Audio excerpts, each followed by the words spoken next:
Moi, la question que j'ai envie de te poser, c'est qu'est-ce que tu peux voir de tes propres névroses, de ce qui se joue au sein de Tilki ? Il y en a plein.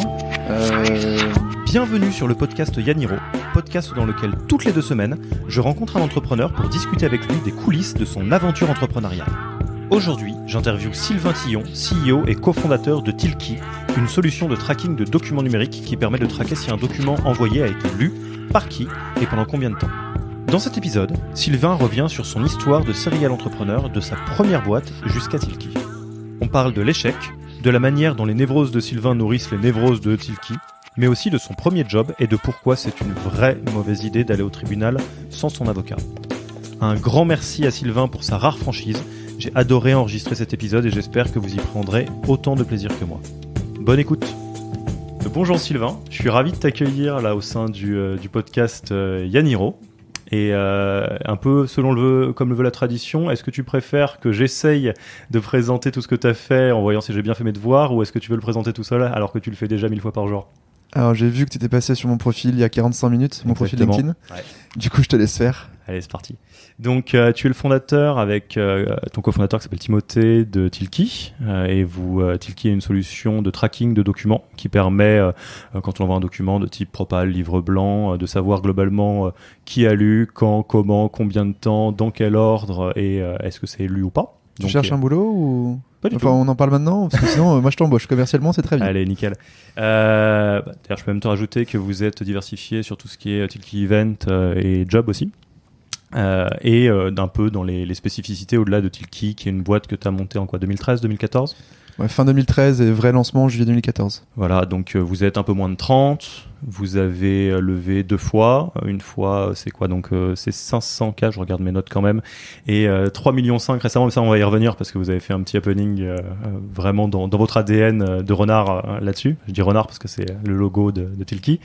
Et tu as aussi fait pas mal de parler de toi récemment parce que dans ton côté serial entrepreneur, tu as fait beaucoup d'entreprises avant, très différentes de Tilki. T'as pas mal de choses à dire sur des grands sujets comme l'échec, vivre, mourir, laisser mourir, je sais pas, n'importe quel autre. Ouais, laisser mourir sa boîte. Moi j'essaie plutôt de garder le sourire et d'avancer et de me dire que c'est qu'une phase, même quand il y a des phases qui sont pas drôles. Parce que pour l'avoir vécu, c'était vraiment pas drôle, mais au final je suis toujours là et ça fait du bien d'en parler parce que c'est une sorte de thérapie quotidienne que de ressortir ça, mais aussi je me dis qu'à l'époque moi j'ai peu entendu ce discours et que ça m'aurait fait du bien de voir que j'étais pas seul à échouer, à planter, à être dans la merde, à vivre des galères, et que c'est quelque chose que les entrepreneurs partagent pas toujours parce qu'on a souvent un masque, le masque du commercial souriant et qui est successful, sauf qu'au quotidien quand on regarde sa glace le soir, il y a des moments où soit on n'est pas fier de ce qu'on a pu prendre comme décision, soit on est complètement perdu et on sait plus trop où on va, mais on peut pas le montrer ni à ses collaborateurs, ni à l'extérieur. Et du coup, on est un peu seul. Donc c'est un moyen d'échanger, de parler sur le sujet pour que les gens disent, tiens, il y en a d'autres qui, comme moi, vivent ça.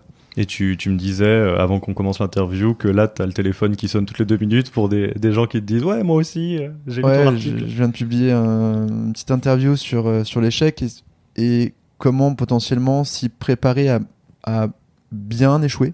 Alors j'ai dit dans l'interview que c'est horrible de dire ce mot-là, bien échoué, mais qu'en fait on peut éviter le suicide.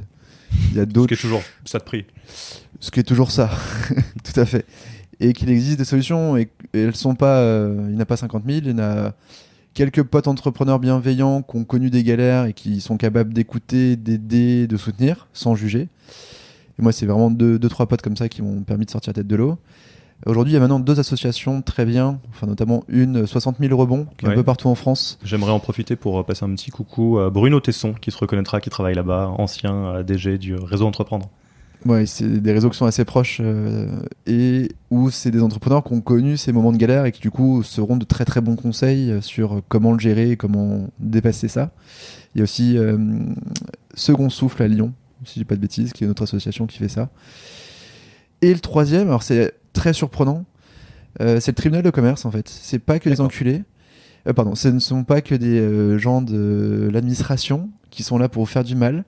Si on va les voir avant la cessation de paiement et qu'on a vraiment envie de continuer sa boîte et qu'on a envie de se sauver, mais qu'on a eu une galère de trésor, qu'on a un client qui n'a pas payé, qu'on a une surcharge de dépenses qu'on n'avait pas trop prévue, ils peuvent vous aider avec du mandat ad hoc, c'est-à-dire vous gelez vos dettes pendant 1 an pour que vous puissiez remonter votre trésor et dans un an, soit vous négociez vos dettes avec chacun des fournisseurs, soit vous remboursez tout le monde parce que vous êtes reparti bien, soit vous mettez en procédure de sauvegarde. Enfin, il y a plein de dispositifs financiers et juridiques qui peuvent vous aider.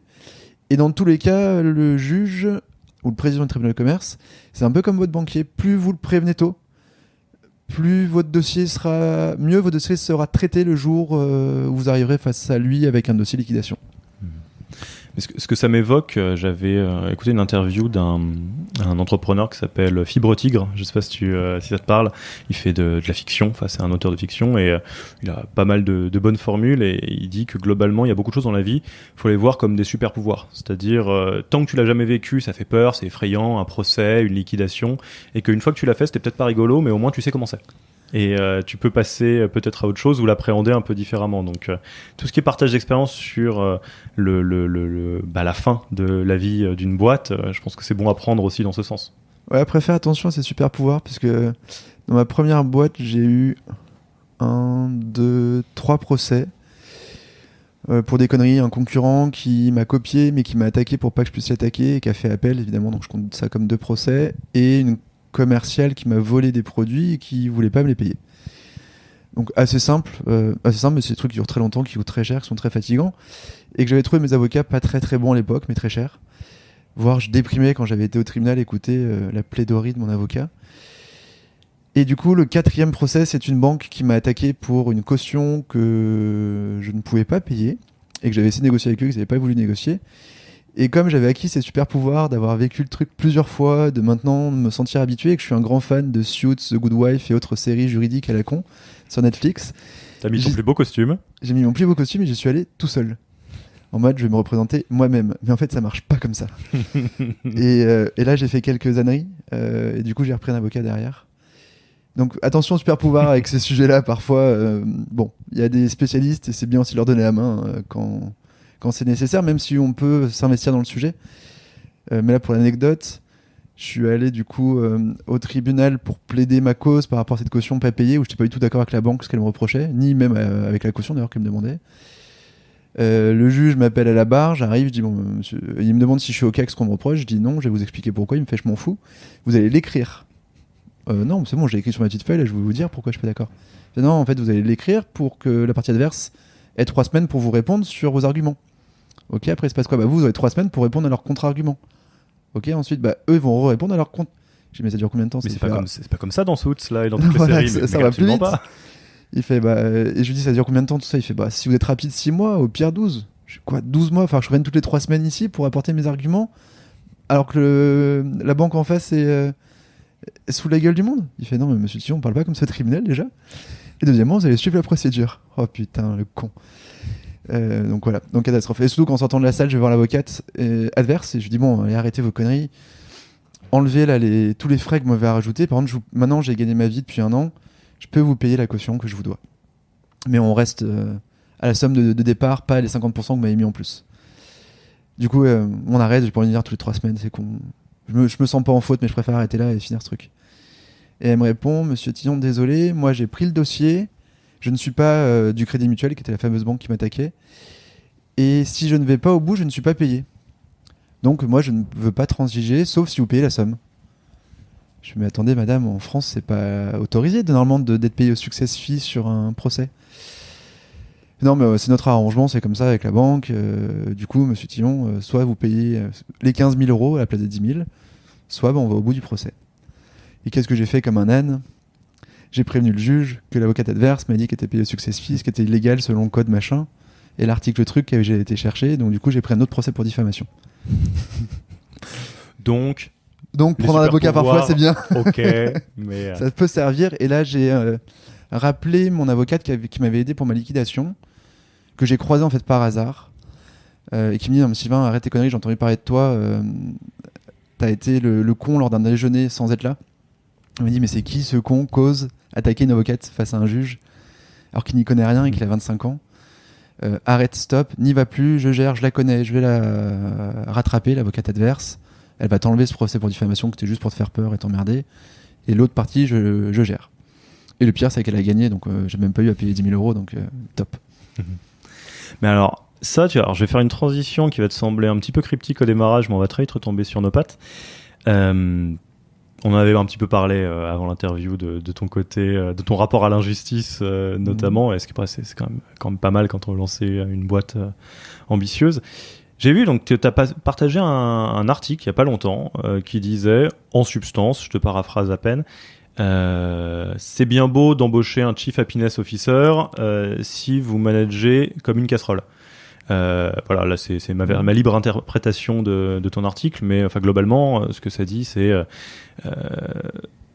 faut pas penser pansement, faut déjà regarder ce qui se passe point de vue dirigeant et qu'est-ce que ça crée dans l'organisation. Alors moi, il y a un truc que j'ai découvert il y a pas longtemps, un article que je mettrai les liens dans la référence, que j'adore en psycho d'un auteur assez classique, qui défend la thèse suivante, qui dit les névroses d'un dirigeant, alors névrose assez classique, vont de toute façon contaminer l'organisation. Donc la question, c'est de savoir comment et qu'est-ce qu'on peut faire à partir de là. Donc moi, la question que j'ai envie de te poser, c'est qu'est-ce que tu peux voir de tes propres névroses, de ce qui se passe dans ta tête, qui se joue au sein de Tilki? Il y en a plein. Et j'ai même fait un travail indirect pour les assumer à fond et les annoncer aux candidats qui postulent chez nous. Où je lui donne toutes les raisons de ne pas venir chez nous, parce qu'on est une boîte un peu bizarre. Et par exemple, une névrose, c'est que j'ai un mode de management qui joue beaucoup sur la proximité, sur l'échange un peu informel. Donc j'ai besoin de voir les gens. Donc le télétravail est interdit dans ma boîte. Ce qui est complètement pas moderne comme entreprise. Alors il y a plein d'autres choses, on est moderne, avec transparence des salaires, avec plein d'endroits, d'autres choses, on est flexible, mais le télétravail, c'est quelque chose où je suis pas à l'aise, non pas que je fasse pas confiance aux gens, au contraire, et du coup il y a des flexibilités pour prendre des journées de temps en temps quand les gens veulent faire un boulot et qu'ils préfèrent être tranquilles, mais au quotidien je veux partager avec tout le monde et pas qu'avec ma garde rapprochée des plus anciens, avec n'importe qui, même le dernier stagiaire arrivé, je veux pouvoir passer 10 minutes autour du café, échanger librement avec lui et trouver des idées. Du coup je veux qu'il soit dans mes bureaux, parce que ma névrose, c'est que j'ai besoin d'un ping-pong permanent pour avancer. Et j'ai besoin de confronter toutes mes idées. Ce qui est par contre aussi un souci, on m'a demandé de faire un peu attention, parce que parfois j'annonce un truc comme ça et que c'est pas du tout réfléchi, ni structuré, ni planifié, c'est juste une idée et que j'attends un rebond. Et que du coup, il faut que je fasse attention avec qui je le fais, parce que certains qui adorent faire ce rebond, d'autres qui se plaignent de trucs en pleine face et qui se sentent écrasés par la nouvelle idée, et qu'ils la prennent au pied de la lettre, alors que c'est pas le but. Voilà. Et si demain on faisait un food truck? Quoi? Attends, t'es sûr? Mais j'ai pas du tout signé pour ça. Ou non, mais on discute là. Mais comme là, on va faire des cookies renards pour les prochains salons. Par exemple. Donc on a acheté un rouleau à pâtisserie cookies renards. Du coup, je fais gaffe. Maintenant, je sais qu'il y a des personnes dans la boîte avec qui je peux présenter ces idées-là et qui aura moins peur de la réalisation, ou qui aura moins peur de me dire c'est de la merde. Et j'ai besoin de ça en fait aussi. J'ai besoin de gens qui sont capables de me dire c'est de la merde et elle retombe sur tes pieds là, et parce que c'est pas possible, c'est juste pas notre projet, c'est pas la prio, ça a pas de sens. Mais du coup c'est même ce retour là moi qui va me faire avancer. Donc ça c'est une des névroses, ça c'est sûr.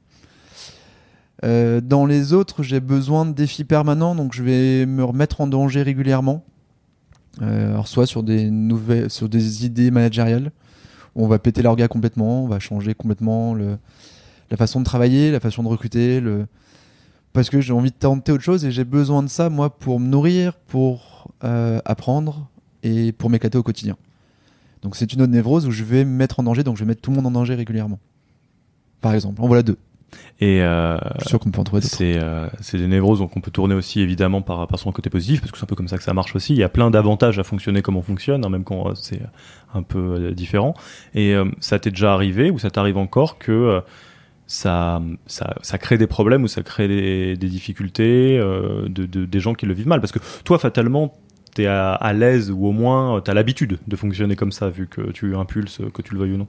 Mais est-ce qu'il y a des fois où on me le dit après, ouais.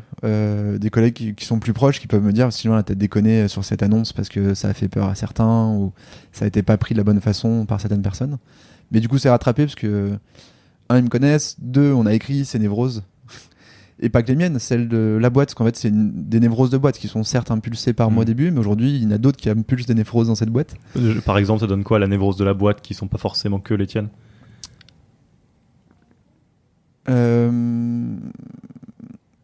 Bon, en fait, il y a une vraie névrose bicéphale où moi, je vais avoir une culture très libérée dans l'idée, et mon associé va avoir une culture très militaire dans son éducation personnelle. Et du coup, il y a parfois des sujets où on chevauche, et ça fout complètement la merde, parce qu'on a deux façons complètement différentes de penser, et d'analyser les choses, et d'organiser les choses aussi parfois. Alors par contre, c'est ce qui fait... Enfin, souvent, ça fait la force, parfois, c'est le bordel, parce que sans vouloir passer au-dessus de moi, ou l'inverse, ou moi passer au-dessus de lui, on peut complètement se contredire.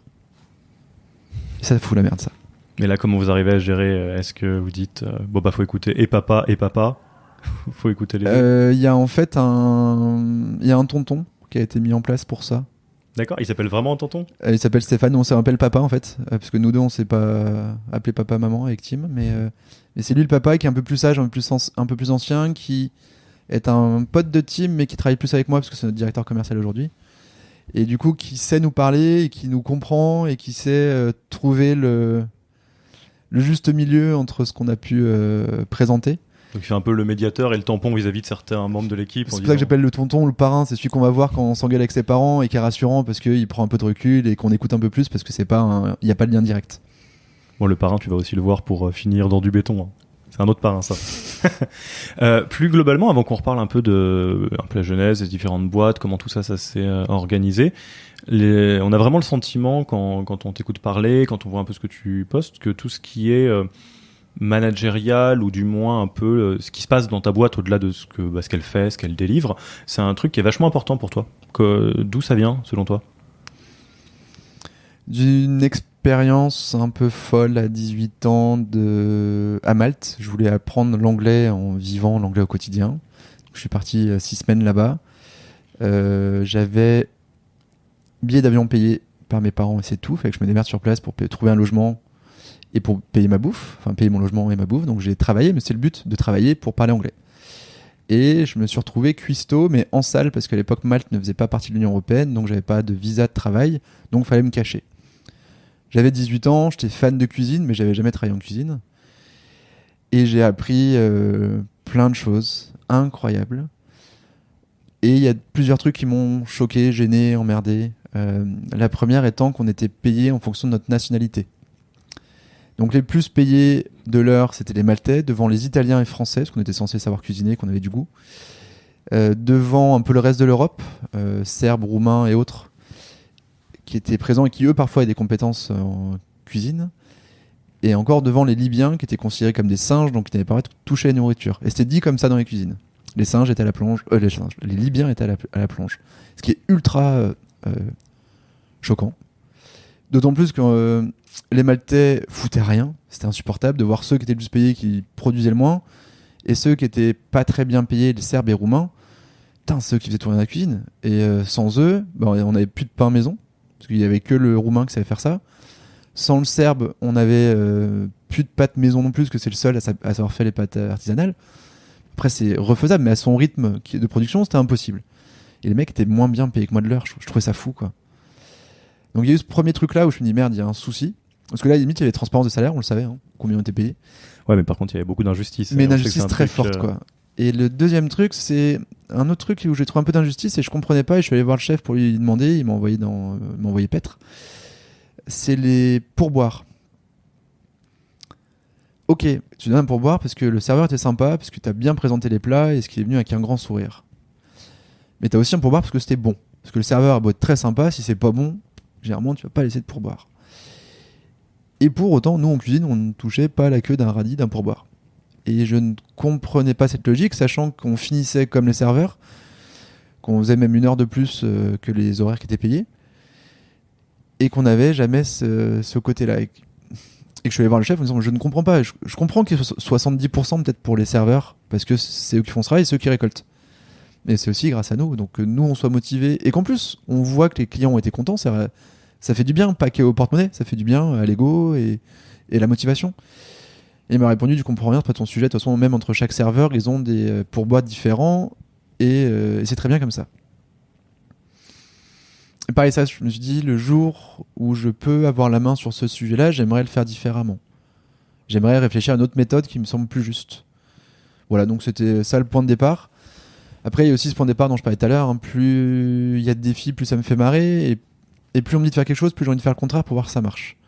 Donc il y a plein de moments où je suis juste dans l'envie de faire différent. Parce que j'aime bien me faire mes propres idées des choses, que j'aime bien beaucoup expérimenter et que j'aime pas suivre la méthode traditionnelle ou la méthode théorique qu'on peut apprendre à l'école ou que les anciens un peu moins naïfs ne vont plus oser faire et vont te dire bah voilà, nous on a fait comme ça donc faut reproduire. Non, j'ai envie de faire autrement. Peut-être que je me planterai, mais j'apprendrai quelque chose. Donc là, effectivement, on l'a dit tout à l'heure, mais par exemple, il y a la transparence des salaires chez Tilki, enfin même tellement transparent que n'importe qui peut le savoir maintenant même. Mais même en entretien, on l'annonce. On annonce voilà. le salaire des gens qui sont présents pendant l'entretien, le salaire des collègues et de son leader, enfin de son chef. Il y a beaucoup d'autres choses. Et est-ce qu'il y a des nouvelles choses qui te grattent un peu la tête? Alors, chers collaborateurs, collaboratrices de Tilki. Ouais, mais ils le savent, j'ai déjà testé parce que si c'est nouveau, ça s'anticipe un peu. Mais c'est pas encore mis en place. L'innovation, attention, 2019 sera d'envoyer mes collaborateurs sales, marketing, support une semaine par an en télétravail dans notre bureau londonien, parce qu'on ouvre un bureau londonien fin d'année, et dans notre bureau allemand qu'on va ouvrir au premier trimestre 2019, et qui seront tous obligés d'aller vivre une semaine. Alors, en quoi c'est nouveau? L'idée, c'est on est 30 à Lyon, une super dynamique, on se connaît bien, on est copains. En dehors du boulot, on se voit aussi beaucoup, on fait plein de choses et il y a une vraie culture de boîte. On va ouvrir un bureau avec 3 pauvres gars à Londres qui vont galérer, qui auront très peu de leads entrants, qui auront très peu de succès à fêter et qui seront 3. Et on veut qu'ils sentent qu'ils font partie de Tilki. Et que c'est pas une succursale londonienne qu'on ouvre parce qu'il faut le faire pour les médias, pour les investisseurs. C'est un rachat ou c'est des recrutements que vous avez fait là-bas? Londres, c'est recrutement. On ouvre de zéro. Et Allemagne? On discute pour un rachat. D'accord, ok. On aimerait bien, après on verra si ça se donc fait il y pas. a potentiellement d'autant plus de questions de faire en sorte que tout le monde se sente à la maison, quoi. Ouais, mais limite c'est plus important à Londres qu'en Allemagne parce qu'en Allemagne, si on arrive à racheter une boîte, on ne veut pas complètement les transformer. D'accord, ouais. On veut aussi leur laisser leur méthode, on va pas leur imposer la transparence des salaires ni les commissions partagées dès le début. On va essayer de voir comment ils font et aussi d'apprendre d'eux, parce que ça se trouve ils font des choses qui marchent très bien et qu'on peut aussi répliquer chez nous. Alors qu'en Angleterre, quand on démarre de zéro, bah faut qu'on écrive l'histoire avec eux. Je veux qu'ils sentent qu'ils fassent partie de la boîte et je veux que mes gars à Lyon apprennent aussi d'eux, parce qu'ils ont peut-être des méthodes différentes pour prospecter, parce qu'ils ont peut-être un cycle de vente différent de nous à Lyon. Peut-être parce qu'ils auront une façon d'écrire des livres blancs complètement différente de nous Français. Parce que c'est pas une question de langue, c'est parfois une question d'adaptation culturelle. Et je veux que les Français le vivent au quotidien. Parce que, alors ça vient aussi de notre expérience, qu'on a raté, évidemment. Mon associé est parti vivre 6 mois aux US. Et un décalage horaire l'enfer, parce qu'il nous parlait que l'après-midi, et nous l'après-midi, si on était en rendez-vous, on ne l'avait pas de la journée. Ce qui était chiant. Et 2, ce qu'il nous disait, on ne le comprenait pas. Et on disait non mais attends, mais t'es con, ça marche pas comme ça. Sauf que c'est lui qui était là-bas. Ouais, c'est lui qui avait raison, mais c'est lui qui était sur place, ouais. Mais c'est lui qui observait, sauf que ces observations, on n'arrivait pas à les entendre parce qu'on ne les vivait pas. Et parfois c'est dur de quelqu'un qui te dit va à Moscou actuellement, il fait 42 degrés, donc prends que des shorts et t-shirts, peut-être prendre un pull quand même, tu dis c'est quand même Moscou. Alors qu'en fait c'est le mec qui est là-bas qui dit ça, donc bah là c'était un peu cette idée là quoi. C'est qu'il avait beau nous dire aux US, si on n'est pas intégré dans Gmail et dans Salesforce, on ne peut pas bosser. Vous dites mais attends, en France tout le monde nous le demande, mais on arrive à bosser quand même. Ouais, sauf qu'aux US on ne crée pas une boîte sans un CRM. En France, avant de se poser la question d'un CRM, souvent il y a plusieurs années et plusieurs dizaines de millions d'euros de chiffre d'affaires qui se sont passés. Là-bas vraiment on crée sa boîte from scratch en tant que freelancer avec Salesforce ou avec un CRM type Pipedrive, NoCRM ou un autre. Du coup, ils veulent que toutes les données soient dans leur CRM et pas dans Tilki, dans le CRM, dans Gmail, dans machin, dans le truc. Et ça, vraiment, c'est quelque chose que du coup, je suis allé passer impact pour vous, ouais. un mois là-bas. Et à partir du moment où tu l'entends 3 fois et que tu vois comment s'organiser ces jeux chez eux et comment ça marche sur l'ordinateur du prospect, on change la roadmap et on met en priorité l'intégration dans Gmail. Mais tant qu'on l'avait pas vécu, on réagissait moins vite, évidemment. D'où c'est ça qu'on veut éviter aussi. Que les Anglais nous disent non, chez nous ça marche pas comme ça, il faut faire plus de... par exemple en Allemagne a priori le business se fait beaucoup sur des salons. En France c'est moins vrai, on en fait quasiment plus en France des salons. Et si on leur dit non, le salon c'est mort, de toute façon ça va crever, c'est peut-être bête de leur répondre comme ça alors qu'ils fonctionnent différemment. Donc on veut le vivre et on veut que ce soit un collaborateur de chez nous qui dise non Sylvain là, il te dit ça mais moi je l'ai vécu ce salon l'année dernière, il est ouf, il y a plein de prospects, faut qu'on y aille. Et c'est sûr que c'est un de mes collègues qui me le dit, ce sera encore plus puissant qu'un Allemand qui va galérer en termes de chiffres, qui va mettre du temps et qui va chercher à trouver plein de solutions pour que ça aille mieux, mais pas toujours les bonnes.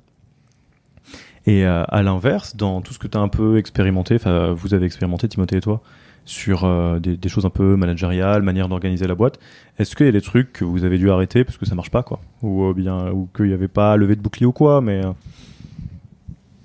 Ouais, sûrement. Je te parle de ça parce que ça m'est déjà arrivé de parler avec des entrepreneurs et des entrepreneuses qui avaient un vrai souci de faire une boîte dans laquelle il fait bon vivre et qui, pour X raisons, à un moment donné, ça marche pas. Et c'est difficile de faire le bien de quelqu'un s'il veut pas, quoi. Bah, par exemple, on m'a demandé d'un peu moins surcommuniquer lors des petites réunions du lundi matin sur des idées et de les faire passer au travers de filtres avant de les communiquer à tout le monde. Pour éviter d'effrayer tout le monde sur un truc qui n'est qu'une idée, en fait. C'est ce que je donnais comme exemple tout à l'heure. Donc ça, je sais qu'on a dû le changer, alors qu'avant, je présentais mes trucs là pour voir s'il y a quelqu'un qui prenait la balle au bon et qui s'en chargeait. Qu'est-ce qu'il y a d'autre ? Qu'est-ce qu'on a pu faire d'autre comme conneries ?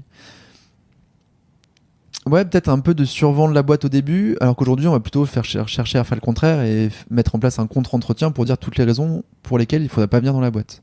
Il y a des raisons comme le télétravail qui sont pas cool, mais que je préfère que ce soit ultra clair dans la tête du candidat qui va venir chez nous, qui va accepter l'offre qu'on lui fait.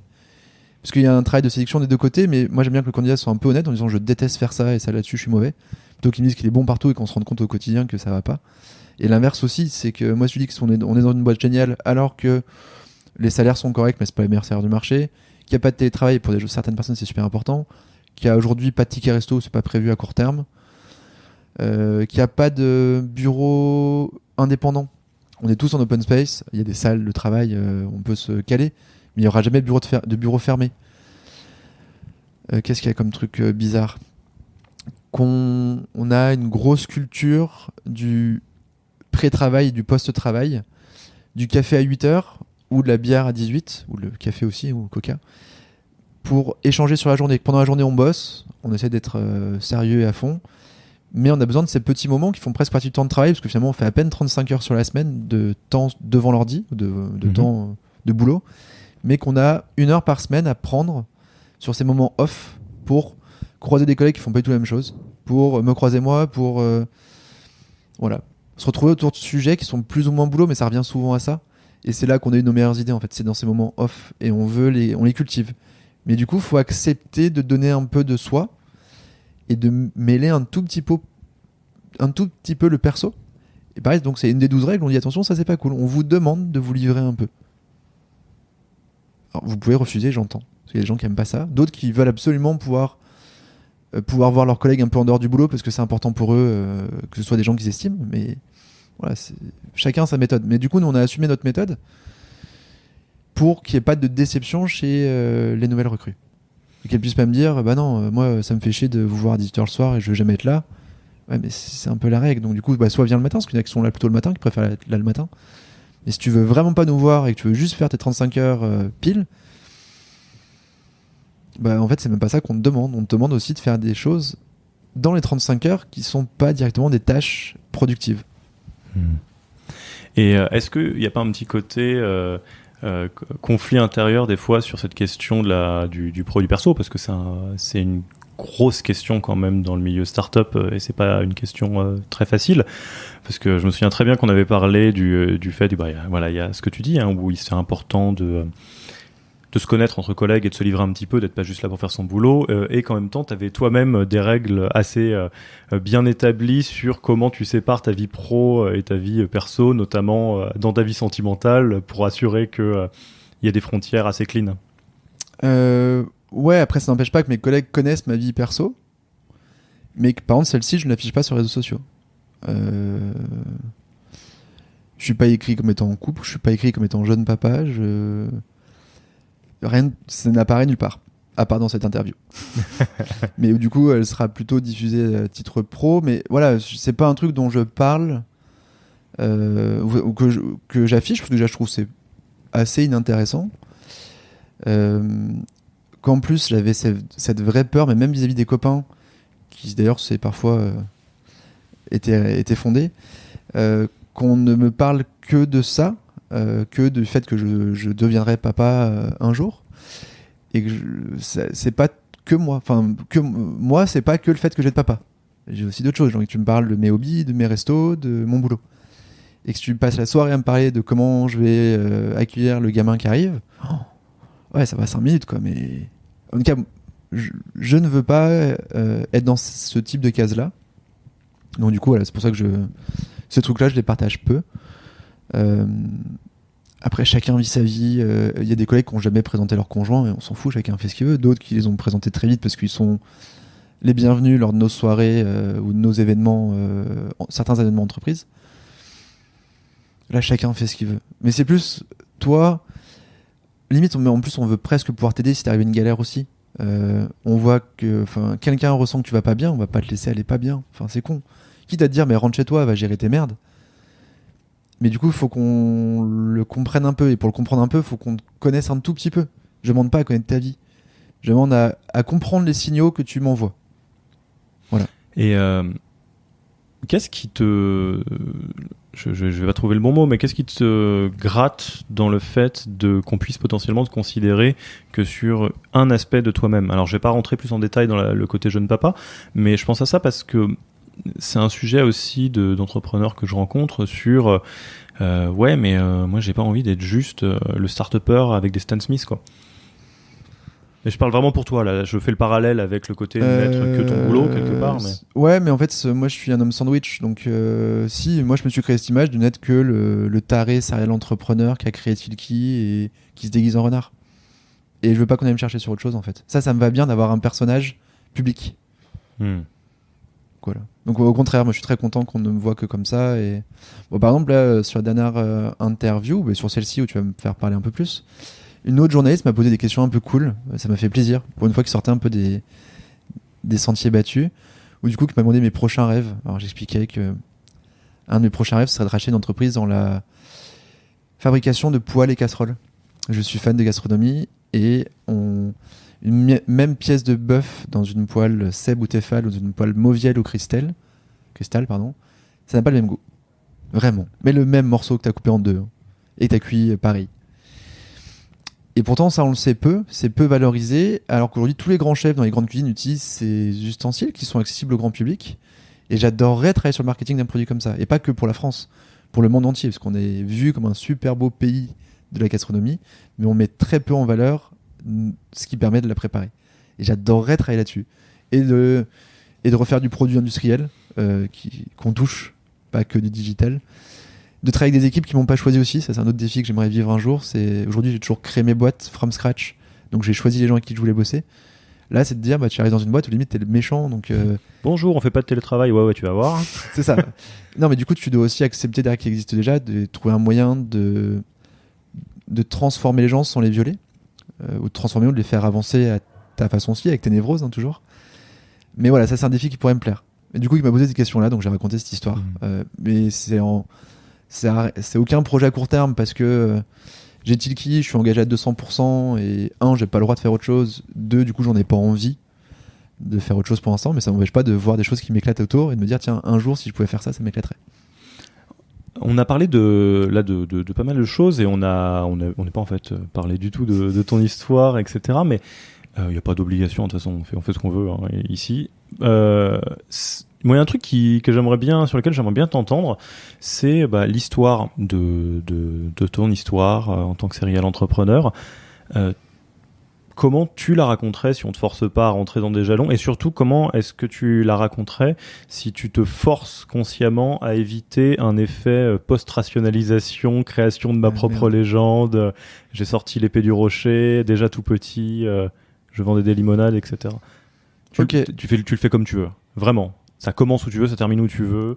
Mais en fait, je te pose la question parce que l'histoire d'entrepreneur, c'est toujours très intéressant pour d'autres personnes qui pensent à monter leur boîte ou qui sont en plein dedans.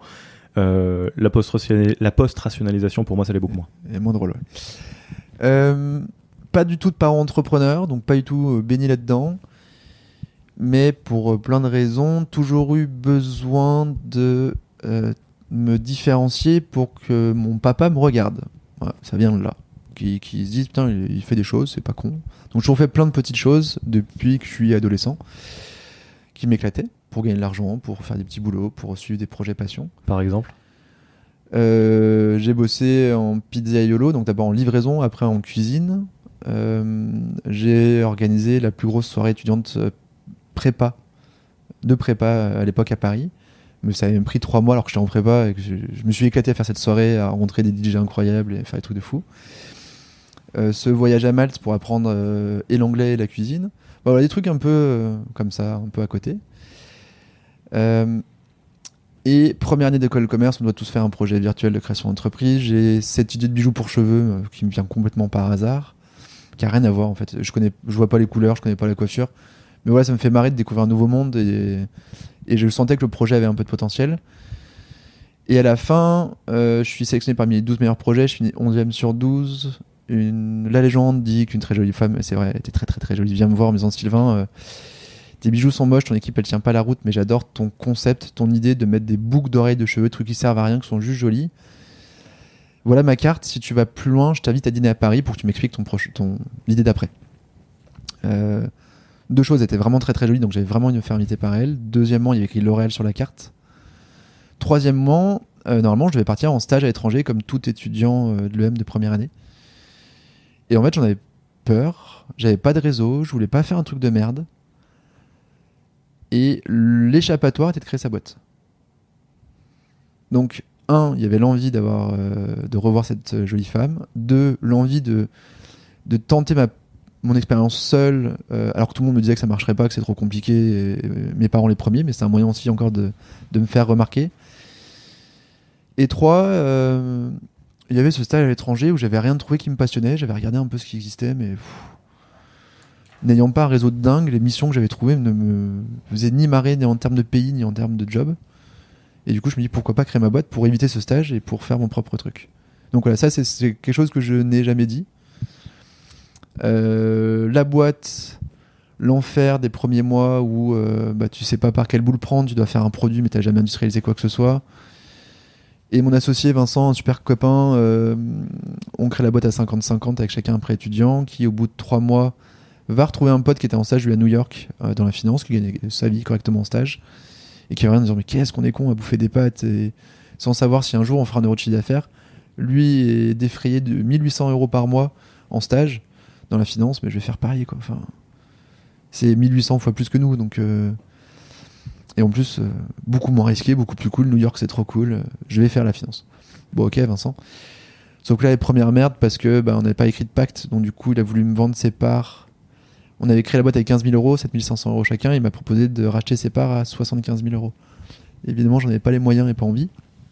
Donc là, on s'est brouillé à mort, ce qui fait que depuis 15 ans, j'ai jamais revu ce Vincent. Et qu'en plus, à l'école, il y a eu les pro-Vincent, beaucoup, et moi, tout seul, parce qu'à la fin, j'avais réussi à trouver une combine d'avocats véreux pour couler la boîte pour 12 000 € et je récupérais 100% de la boîte. Donc au final, il a accepté de vendre ses parts pour 10 000 €, que du coup, j'ai racheté. Mais dans l'histoire, il n'y a que lui qui a gagné l'argent au final, parce que vu que la boîte a fini au tribunal, lui a gagné 2 500 €. Et derrière, des galères dans tous les sens, parce que les Français se sont foutus de ma gueule en me disant ton truc ça marchera jamais, de toute façon tu comprends rien, t'as 20 ans. Que les seuls qui m'ont dit ok on fabrique c'est des Chinois. Du coup j'ai dit ok, de toute façon les Chinois disent souvent oui, ils disent rarement non, donc on a essayé avec eux à signer des premiers beaux contrats, mais avec des galères de production, de livraison incroyables. Mais toujours en y croyant quoi. Il y avait une folie derrière tout ça qui était et une énergie folle. Là, t'es tout seul à ce moment-là dans cette boîte? C'est Lucifer, c'est ça? Ouais. Je me réassocie avec une MBA de l'EM Lyon qui me rassure terriblement par son expérience, sa maturité et le fait que ce soit une femme aussi du coup qui connaisse presque mieux les clientes avec qui on allait vendre ses bijoux, et un designer ultra talentueux de Paris où lui c'était plus compliqué parce que à distance on se comprenait peu. Pourtant c'est quelqu'un vraiment de génial, il y a plein de trucs que je n'ai pas assez écouté. Mais alors lui il s'éclatait dans l'aventure entrepreneuriale, vivre ça avec nous. Sauf que ça a été un des premiers à me dire cette erreur-là. Le système D c'est cool, la ligne startup là, c'est génial.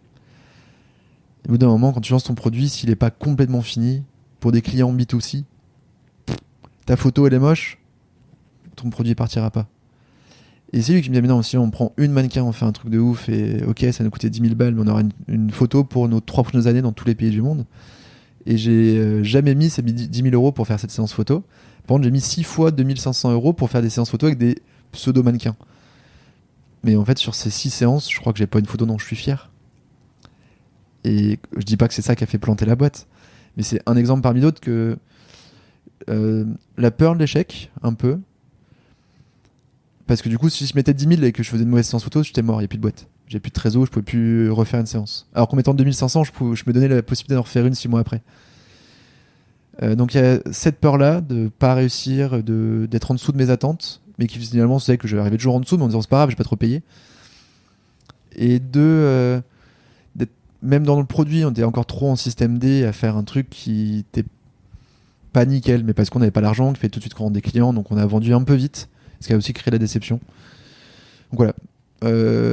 Ils m'ont accompagné très vite quand Vincent est parti de la boîte. Et de toute façon, je suis incapable de créer seul. Après, ça ne veut pas dire que je continue toujours avec mes associés, parce que dans toutes mes boîtes, je me suis séparé de mes premiers associés. Timothée, si tu nous écoutes. Non, bah, il y en a eu un avant. Et maintenant, Tim, c'est bien loqué, ça y est, c'est écrit. On a trouvé un moyen de travailler ensemble efficace et on se sentait bien l'un et l'autre. Mais aussi, j'espère de me faire de moins en moins d'erreurs là-dessus, parce que maintenant, j'écris des packs de plus en plus costauds qui anticipent pas mal d'événements possibles dans la boîte. C'est un autre super pouvoir, ça. Et que de toute façon, dans ces packs, maintenant, j'écris comment on se sépare. Donc, limite, il y a moins de stress aussi. Parce qu'au pire, on peut essayer. Si ça va pas, on a une règle qu'on peut suivre pour se séparer proprement. Donc ça, c'est la partie Lucifer. Après, tu as lancé Sido, si je dis pas de bêtises. Alors pareil, là, ce qui est hors légende, c'est que un pote m'a lancé. On faisait des confs pour expliquer qu'entrepreneuriat c'est cool. On a eu 2-3 cours. C'est en parallèle de Lucifer ou en bien parallèle Lucifer, de c'est Lucifer, terminé, tu lances autre chose, ouais. Parallèle. Parce qu'on me demande, parce que j'ai 22 ans et qu'il y a 15 ans en France, un gamin de 22 ans qui a créé sa boîte n'avait pas 10 000 comme aujourd'hui. Il y en avait 2, dont je faisais partie. Et ce pote-là notamment. Et du coup, on se retrouve à faire ces confs, machin, on s'éclate à donner des cours. Et on se rend compte que... Oh putain, je me rappelle, je crois que c'était à la fac. À la question « Pourquoi vous n'entreprenez pas ?», la réponse est « Parce qu'on nous a dit que c'était mieux d'être fonctionnaire. » Et tu dis « Waouh, on part vachement de loin. » Si tu as ce modèle de pensée depuis l'école, depuis toujours, et depuis tes parents, il y a un truc qui a raté, parce que même si tu as les compétences et l'envie, tu ne t'autoriseras jamais à le faire. Et du coup, il faut qu'on t'explique qu'en fait, mener ses projets, c'est aussi mener sa vie. Et que c'est pas autant créer une boîte, c'est créer une asso, c'est organiser ton voyage, c'est un peu prendre sa vie en main pour choisir ce qui, en tout cas, ou créer ce qui va se passer après. Et on écrit une bande dessinée pour les collégiens. Enfin, c'est mon pote qui démarre là-dessus. Il trouve un dessinateur talentueux, incroyable. Il m'envoie les premières planches. Waouh, c'est fou. Sauf que ce pote, il a la fâcheuse manie d'être un adepte du 80-20 et qui va faire 80% du boulot, qui prend 20% du temps, mais les 20% du boulot qui reste un peu chiant, qui demande 80% du temps, ça l'emmerde. Une fois qu'il a conçu l'idée jusqu'au bout et qu'il la voit dans sa tête, il est prêt à l'abandonner. Et il montre ça. Je dis non mais t'es con, mais faut aller au bout de ce projet, quoi. C'est ouf comme idée, c'est génial comme format. La BD, ça plaît aux gamins. On a trouvé un bon format où la BD reste bien une BD et à côté du texte intelligible et marrant à lire. Je le fais avec toi. Donc ça, c'est en parallèle de Lucifer et ça démarre en 2007. On gagne des concours aussi sur cette BD. Et 2008 est une belle année pour Lucifer, mais on devait failli se faire racheter, on s'est fait enculer. Au niveau équipe, on commence tous à souffrir de peu se payer, de toujours galérer avec le moindre euro où on doit faire attention. L'international, on s'est planté. Tout ce qui est notre R&D, on peut plus la sortir parce qu'on n'a pas le cash pour la sortir. On sent que ça tend un peu. Et de toute façon, septembre 2008, octobre 2008, c'est la crise grecque qui arrive.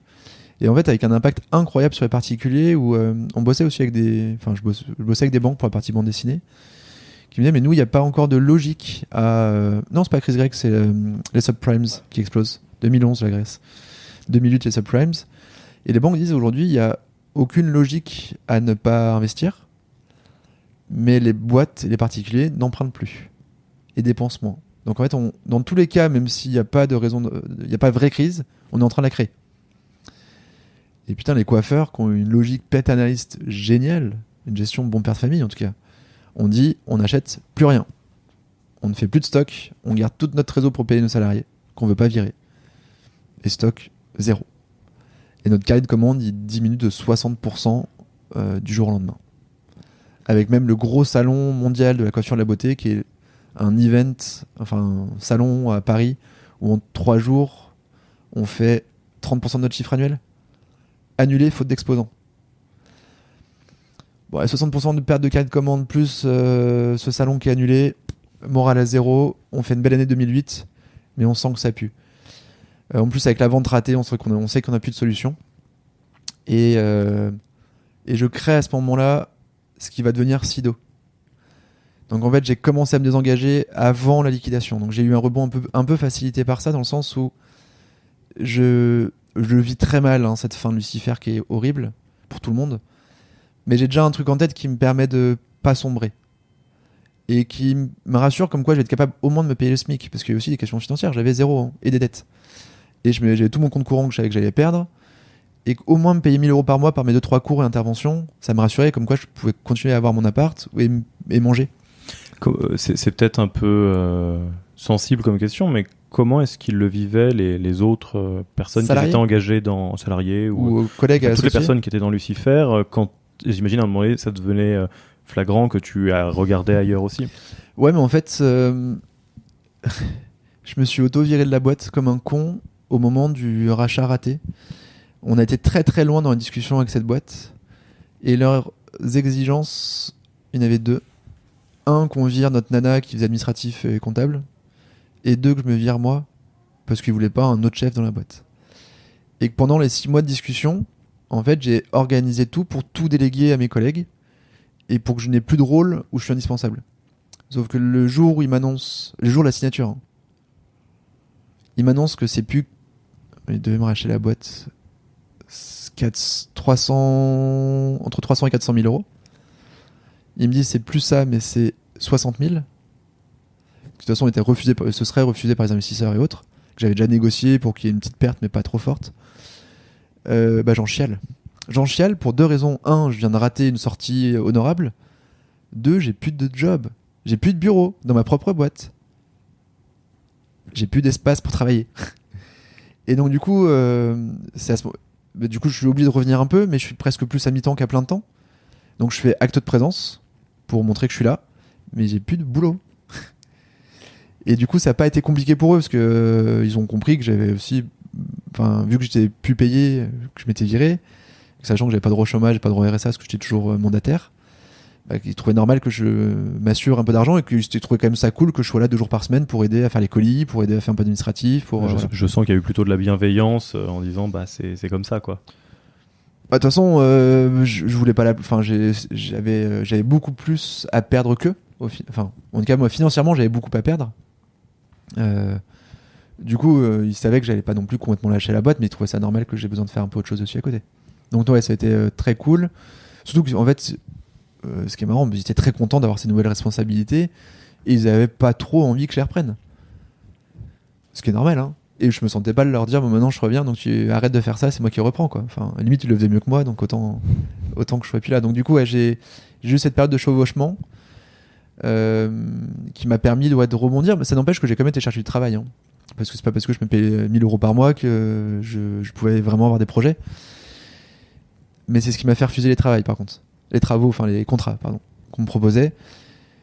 Ils vont pas être contents, les Parisiens qui m'écoutent, mais entre un 2100 euros net à la Défense et un 1400 euros net à Lyon, où je fais ce que je veux et ce que j'aime, en fait, il n'y avait pas de sujet, quoi. Il y avait soit pas de mission, après j'ai très mal cherché du travail dans des boîtes qui me correspondaient absolument pas, mais plus dans un but de me rassurer, de rassurer mes parents, comme quoi j'étais capable de trouver du travail en audit et en conseil dans des grosses boîtes. Alors j'aurais dû chercher des PME où on me donnait des rôles d'intrapreneuriat où j'aurais pu plus m'éclater. Mais comme j'ai trouvé que des jobs de consultant stratégique ou consultant CRM, j'ai pas signé et j'ai relancé une aventure, mais sans savoir où j'allais. Et cette fois-ci, je n'ai pas écrit de business plan. Enfin, si, on a écrit 3 pages. Tourné autour de ce qu'on voulait faire, de comment on voulait s'organiser, du nombre de vacances qu'on voulait prendre et du salaire qu'on voulait se payer. Et à partir de ça, on dit bon, maintenant, qu'est-ce qu'on peut faire pour réussir à concilier tout ça ? On a fait des cours et des bandes dessinées pour démarrer.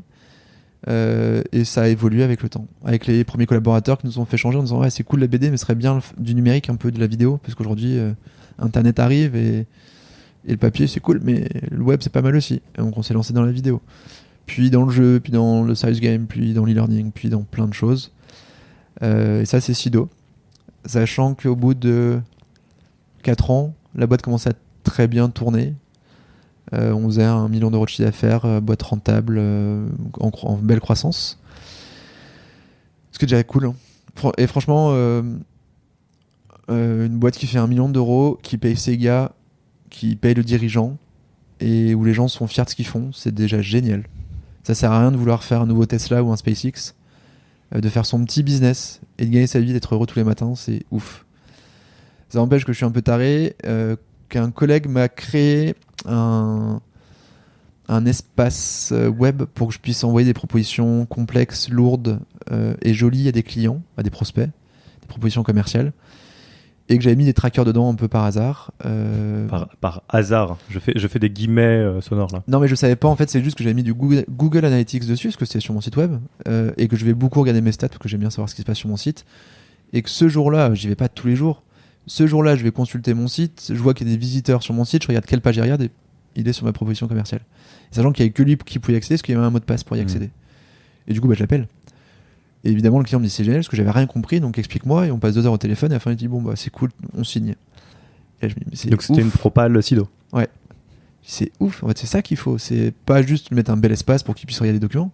C'est que ça me dise quand il est dessus pour que je puisse le guider, répondre à ses questions, voir qu'il se fout de ma gueule et qu'il prend que mon prix, parce que ça arrive et le client a le droit de faire ça. Mais je préfère le savoir pour pas lui courir après 12 fois. Et pour pas le faire chier et pour moi pas m'emmerder. Et on démarre un proto de Tilki à ce moment-là, un proto bidouillé pour voir si... Parce que tout le monde me dit que l'idée n'est pas conne. Au final, il y a peu de gens qui payent le proto. Il y a eu un gros besoin d'évangélisation que j'avais pas imaginé parce que moi j'avais déjà un CRM dans ma boîte, ça me paraissait normal, ça me rassurait en fait. Mais tous mes copains, aucun n'en avait. Plein de même de belles PME, ils n'en avaient pas non plus. Donc quand je leur disais mais c'est quoi votre taux de transformation aujourd'hui, ils me disent bon quoi ? Tu sais, t'envoies combien de devis, t'as combien de commandes ? Ah, mais je suis à 100%. Donc, généralement, ceux qui disent 100%, ils sont à 30, et ceux qui disent 30, ils sont à 10. Parce que tu vas dire, mais ce devis-là, tu me dis que t'es à 100%, mais celui-là, a priori, il est perdu. Mais ouais, mais ça, je le savais. Mais pourquoi tu lui as envoyé un devis alors ? Ah. Donc, faut tous les compter ? Bah ouais, tu prends ta liste de devis, tu vois combien sont transformés en commandes. Mais déjà, ça, faut pouvoir le suivre. Et quand on n'a pas de CRM, c'est l'enfer pour le suivre, ça. Parce que c'est des mails, parce que plusieurs personnes envoient ces mails, et qu'on sait pas où les chercher, on sait même pas... Il n'y a même pas un suivi sur le mail de dire ce mail est gagné et traité. Donc du coup, ça a été beaucoup plus long que prévu. Et voilà Tilki, sauf que Tilki, l'erreur que j'ai pas voulu reproduire de Lucifer, c'est d'y aller sans argent. Je savais que pour faire le projet que j'imaginais, il me fallait un peu de cash. Qu'en plus, moi, j'allais quitter une boîte trop cool, Sido, où j'étais bien payé, où je m'éclatais, pour un truc où je ne voulais pas ne pas être payé. C'est une règle, je ne veux plus ne pas être payé. C'est plus le même moment dans ta vie aussi, t'as vécu d'autres choses. Moi, même pas que ça, c'est que la motivation chute aussi faute d'argent. Donc ouais, on peut ne pas se payer 6 mois, mais au bout d'un moment, on n'a plus de vie sociale, parce qu'on peut plus, on va plus à la bière avec les potes, parce qu'ils vont nous offrir la bière 1 fois, 2 fois, 3 fois, au bout d'un moment on se sent pas bien. On peut plus aller au resto avec eux, on peut plus prendre de vacances, on n'a pas de cash. Au niveau amoureux, c'est compliqué aussi, que ce soit le conjoint qui assume tout le temps, parce que du coup on le vit pas bien. Limite on va refuser les vacances alors que c'est lui qui dit je les paye. Je dis mais non, moi je veux pouvoir participer, là je peux pas, donc on n'en prend pas, on garde des sous. Sauf que ça fait chier les deux en fait de pas partir en vacances. Encore plus celui qui avait les moyens d'y aller. De l'extérieur, c'est exactement le même parallèle d'une autre manière que la photo mannequin à 10 000 euros. C'est que tu peux tirer sur la corde à un moment, il faut pas se mentir, il y a des moments c'est obligatoire, il y a des creux, il y a des machins, mais que ça peut pas vraiment être une fin, quoi. Exactement. Même pour toi, précisément. Et qu'en plus, c'était une raison de mon échec de Lucifer, c'est que je n'ai jamais cherché à gagner de l'argent. Aussi. Pas assez. Parce que je m'en foutais un peu. parce que je vivais bien que 500 € par mois. Et que je m'étais toujours dit, si je fais plus que 0 de résultat net ce mois-ci, je me paierai. Sauf qu'en tant que commercial de base un peu con, une fois qu'on a atteint son 0, on arrête l'effort. Alors déjà, parce que du coup dans Sido, mon 0 c'est 6% de résultat net. Alors après, pendant les 4 ans où j'ai été dirigeant commercial de cette boîte-là, on a toujours fait 6% de résultat net. J'ai embauché ma remplaçante, qui est géniale, et on lui a dit de monter les prix. Mais comme c'est pas sa boîte, elle a monté les prix. Et on est passé à 10% de résultat net. Parce qu'elle... En un clic. Et quasiment. Que j'ai jamais réussi à faire. Donc voilà, ça c'est une autre anecdote. Et donc... Et ouais, je voulais me payer, donc du coup je suis allé lever des fonds. Mais attends, avant ça, hors légende, donc l'histoire c'est que Sido tout roule, tout se passe bien, et que vous découvrez, ou tu découvres par hasard... C'est pas moi, truc... c'est un copain qui me fait ça. Hein. C'est moi qui découvre l'impact, mais c'est un copain de la boîte qui me crée la plateforme. Oui, mais enfin, en tout cas, c'était pour un besoin de Sido et que tu te dis, attends, il y a peut-être un truc à faire et puis ça m'éclate, quoi. Ouais, avec le défi du produit, où j'avais après aussi atteint un peu mon seuil d'incompétence chez Sido, où...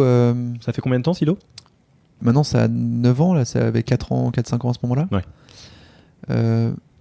Où je me sens pas mauvais manager sur les 10 premiers collaborateurs, un peu moins au-delà. Pas assez présent déjà parce que je suis beaucoup en déplacement, c'est ce qui me fait marrer et du coup c'est compliqué quand on a un manager qui est pas là.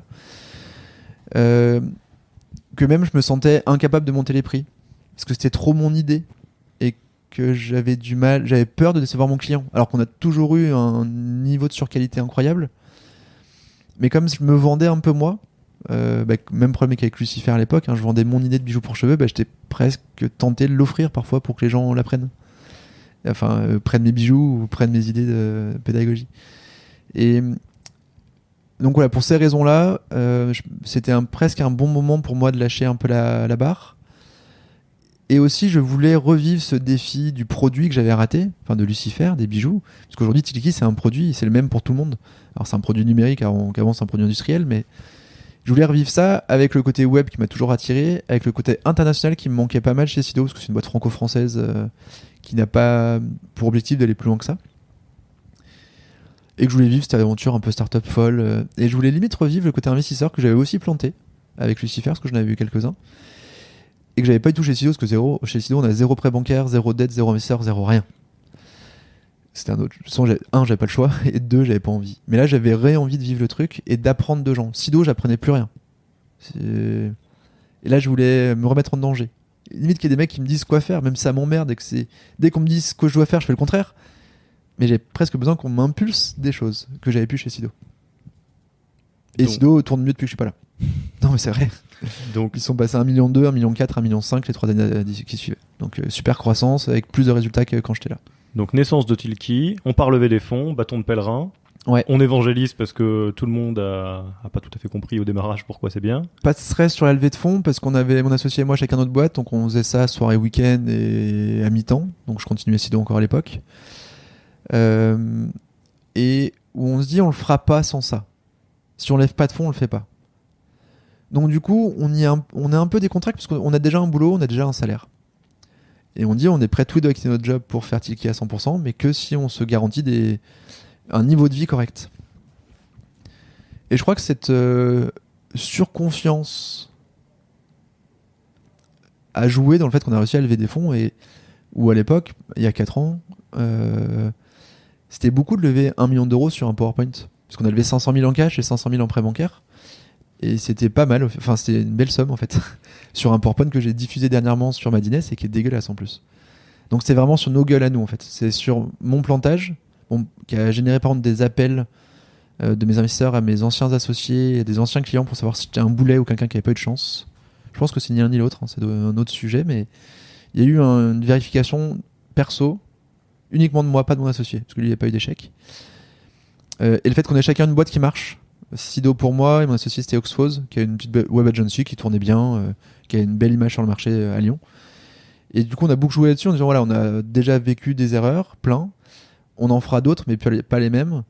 Et là on est vraiment ambitieux et on a vécu la boîte de service cool, mais on se fait chier tous les deux et maintenant on vivre un truc de ouf du produit international. Et je pense que ce discours-là a un peu plu, c'est ce qui fait qu'on a fait une belle levée. Et donc là, la boîte se développe. Non, putain, ça a mis 2 ans. Ah ouais. Qu'est-ce qui a fait On lance la boîte, on fait déjà 3000 euros de chiffre d'affaires par mois, donc c'est rien, mais on fait un peu de chiffre.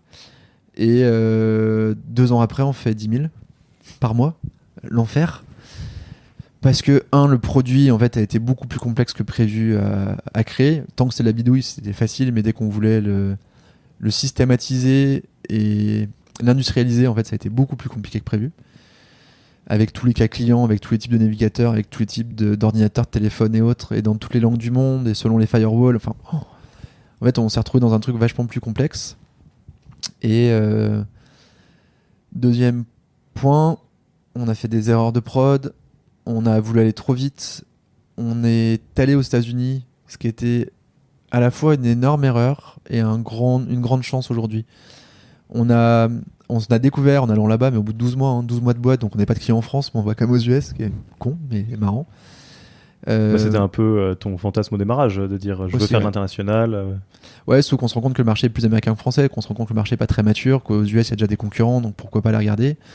Sauf qu'en allant là-bas et en présentant Tilki à des prospects qui utilisent soit des concurrents, soit rien, on se rend compte qu'on a fait un putain de produit franco-français pour des Français. Et pourtant, tout est écrit en anglais. Mais ça correspond à une façon de vendre à la française et pas une façon de vendre à l'anglo-saxonne. Et donc là, on revient en France, on dit on fait tout à poubelle, on repart de zéro et on crée un socle qui est adaptable culturellement ou qui est plus neutre, qui fait qu'on paraît moins français. Donc on a reperdu une petite année. Donc ouais, heureusement qu'on avait bien levé parce que ça nous a permis de tenir 3 ans et de perdre cet argent en 3 ans. Jusqu'à atteindre l'équilibre, parce que ça c'est un autre objectif. Alors, on me l'a un peu reproché, des investisseurs et mes investisseurs, en disant mais pourquoi tu as cherché cet équilibre financier? Si tu l'as atteint, c'est que tu ne dépensais pas assez. Sauf que ça m'a aussi enlevé la pression pour ma deuxième levée de fonds.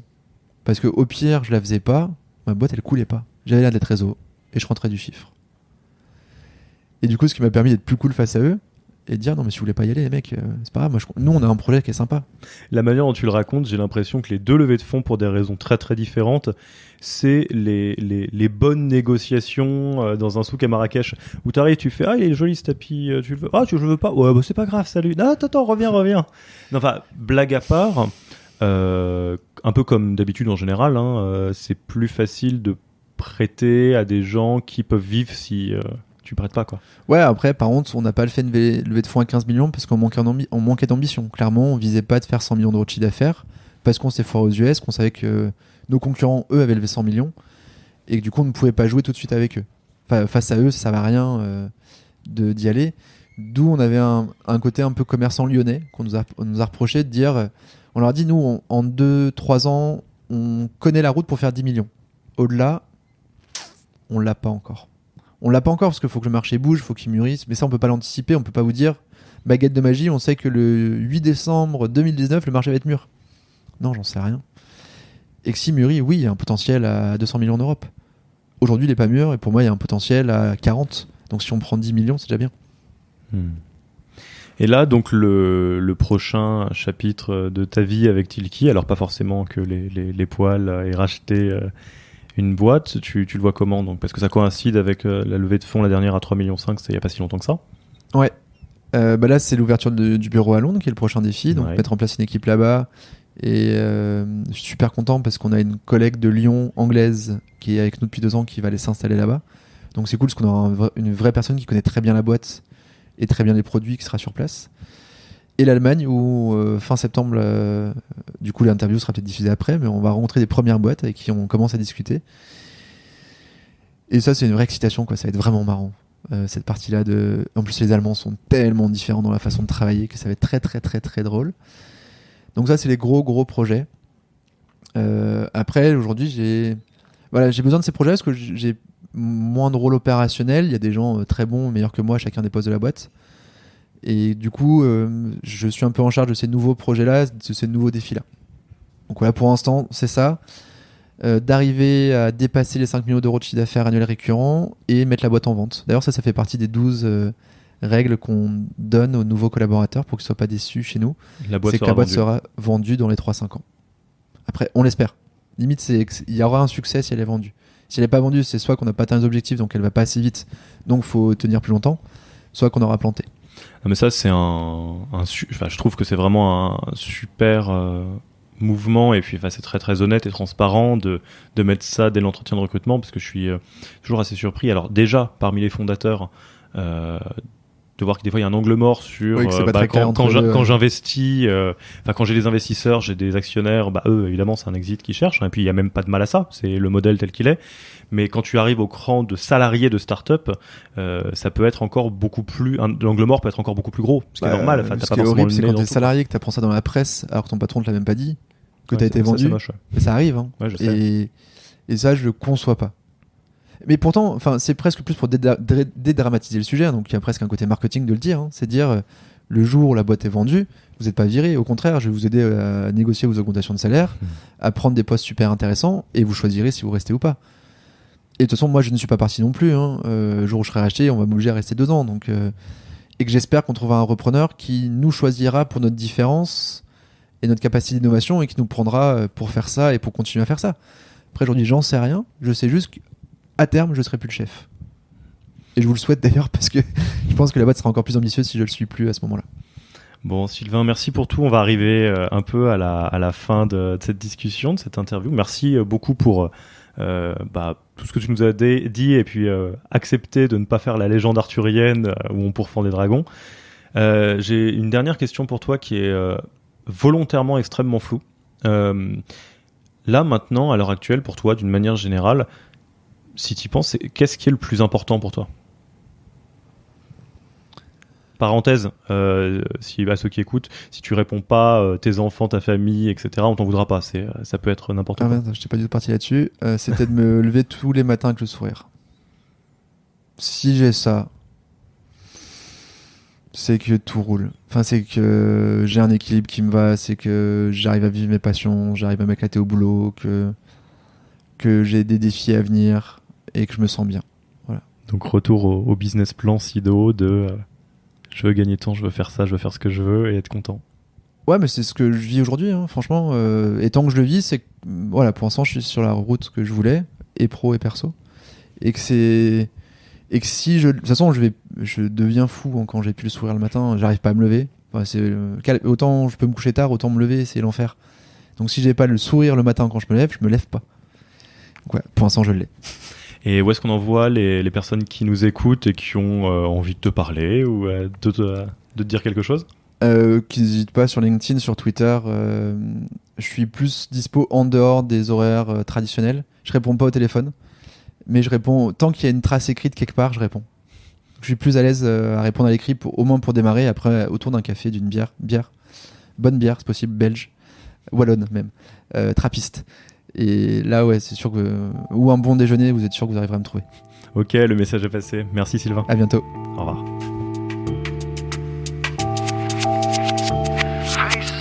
Merci d'avoir écouté cet épisode. Si ça vous a plu, abonnez-vous à Yaniro Podcast sur votre application de podcast. Également, si vous écoutez sur iTunes ou sur Apple Podcast, laissez un avis 5 étoiles.